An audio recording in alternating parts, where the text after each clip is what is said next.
Hello everybody, and welcome back to another final thoughts and commentary and timeline for a campaign that we completed over on the Twitch channel.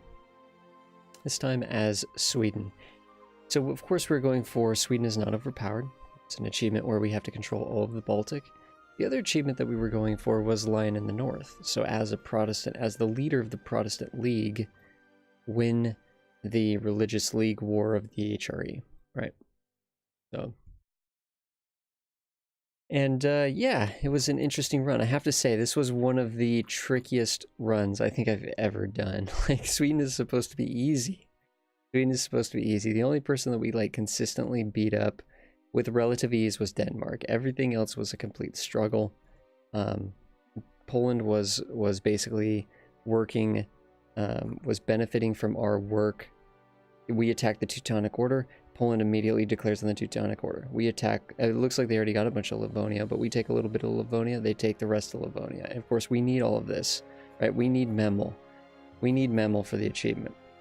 The HRE was a nightmare. Getting alliances was actually particularly tricky. We had Poland for a bit, but once we lost Poland, no one liked us. Muscovy, every time we'd beat up Muscovy, they'd come back stronger somehow. I think we spent most of the game without an heir, like just in this constant state of potentially falling under a PU. We had like 2 different disasters fire. I have never had a civil war fire in any of my campaigns ever. Well, with Sweden, we had the civil war fire. It probably took us longer to get the institutions up here than playing as Tornade. Like, we had poor leaders. We were behind on monarch points constantly. Behind on technology constantly. Like, the funny thing is, like, I think Norway is actually easier than Denmark because Norway stayed loyal to Denmark up until the very, very, very, very end, which is crazy. Because you got to think, like, Denmark's just getting absolutely trounced, and Norway's just like, oh, that's cool with me, that's cool with me. I guess there's some sort of historical modifier for Norway to always bend the knee to Denmark that they've recently added, because it's just crazy. It's just crazy. I mean, it felt like we were doing a good job at beating up Muscovy constantly. They just kept coming back stronger. Any land that they lost here, they just made up for it. In these regions is what it felt like, at least. It was weird because we actually, somewhere around the early 1600s, I guess, we actually fell into another we fell into, we start with a PU, or under a PU with Denmark, right? We fell under a PU with England, and we're like, oh, goody, we're going to be able to get all these great alliances, it's going to be amazing, because we're going to be able to ally France, we're going to be able to ally just everybody.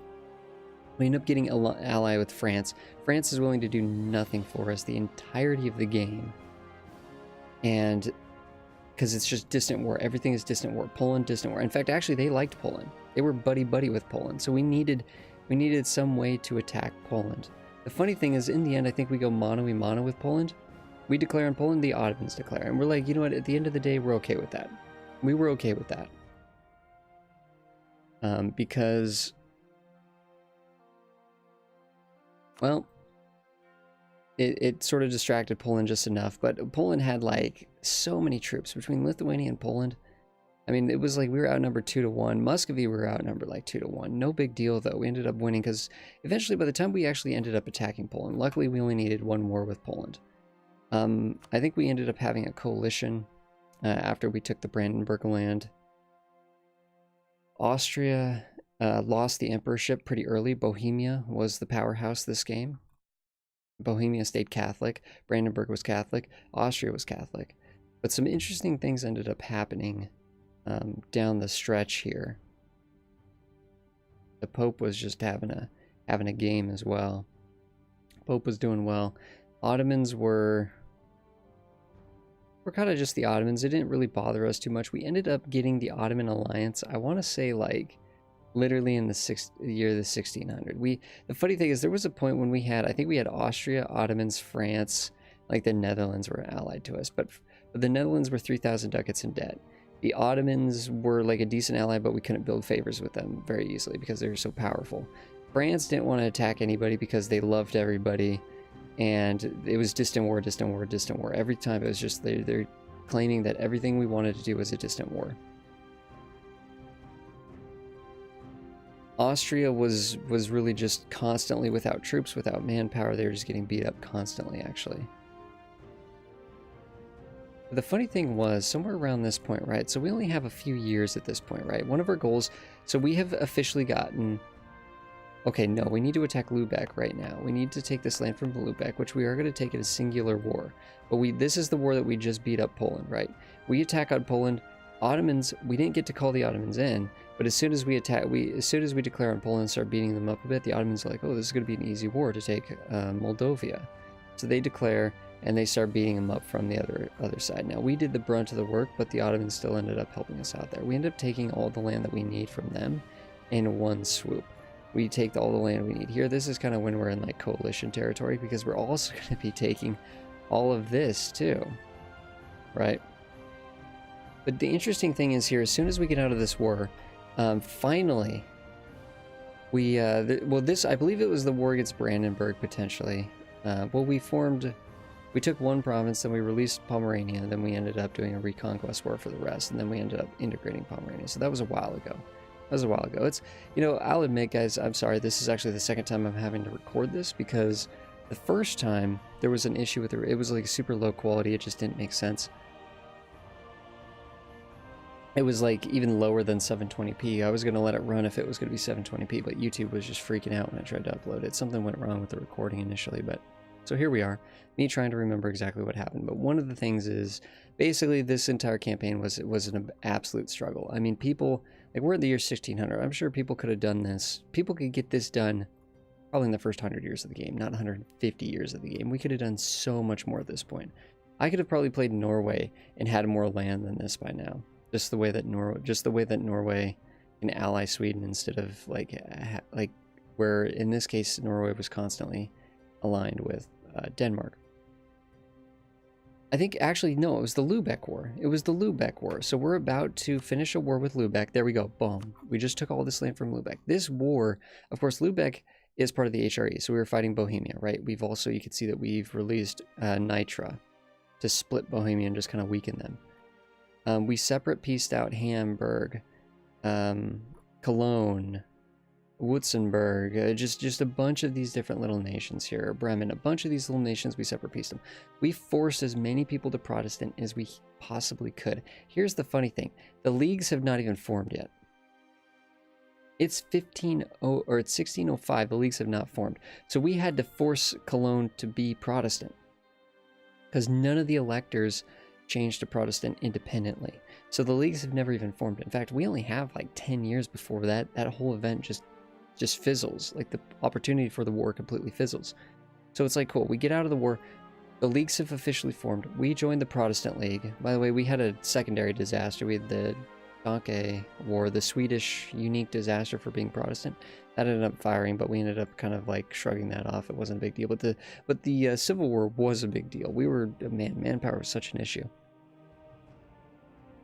this campaign. But either way, we are the leader of the Protestant League, right? We have a truce with Bohemia. When that truce ends, we will be able to declare the League war against Bohemia. We just beat them up. We absolutely annihilated Bohemia. We annihilated Brandenburg. None of these people matter. None of these people matter. So over the course of the next 10 years, okay, Ottomans join our side because we're allied with them. Great Britain joins our side because they're Anglican. I think even Austria joins our side. Brandenburg doesn't join our side. But so basically, Milan actually for some reason joins our side. Netherlands join our side. Basically, France doesn't join a side. But basically, the point of the story is I kid you not, there's like 8. So this is the end date, right? And we are at war. You can see down here that we are at war with Bohemia. There were, I think 7 or 8 nations on the side of the Catholic side. And there were probably 30 nations on the side of the Protestants, including the Ottomans, Great Britain, us, maybe Poland, but Poland might not have joined a side. The point of the story is completely overwhelming. I mean, this is like the most one-sided war you have ever seen.